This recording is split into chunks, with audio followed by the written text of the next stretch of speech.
Welcome back to a daily dose of good news. Today we have another parable of Jesus. Let's have a listen. He went on to tell the people this parable.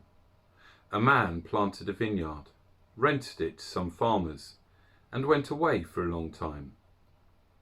At harvest time he sent a servant to the tenants, so they would give him some of the fruit of the vineyard. But the tenants beat him and sent him away empty-handed.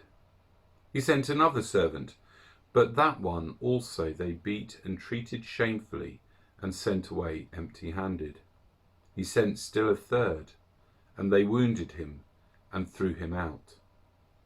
Then the owner of the vineyard said, "What shall I do? I will send my son, whom I love.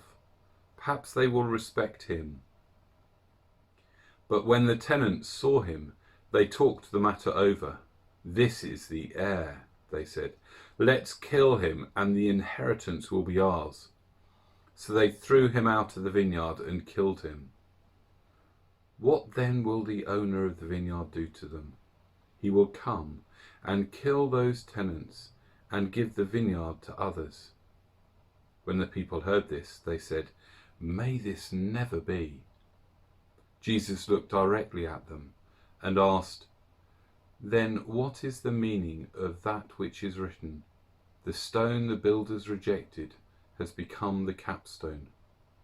Everyone who falls on that stone will be broken to pieces, but he on whom it falls will be crushed." The teachers of the law and the chief priests looked for a way to arrest him immediately, because they knew he had spoken this parable against them, but they were afraid of the people. On the face of it, this story of Jesus is quite similar to the one we looked at 3 days ago. You remember?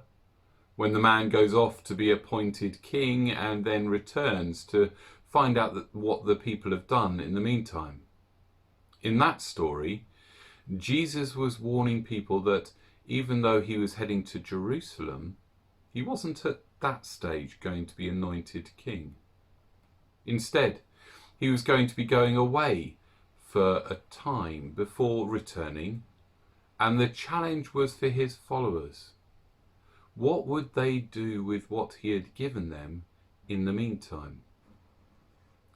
This parable, although similar with the owner of the vineyard, away for a period of time, is relating to a different time period. God is the owner, and the vineyard he has planted is his people. He has given charge of his people to the priesthood, only to find out that by their actions they are rejecting God. And so God is pronouncing judgment on those in temporary charge. No wonder the teachers of the law and the chief priests tried to find a way to silence Jesus. See you tomorrow.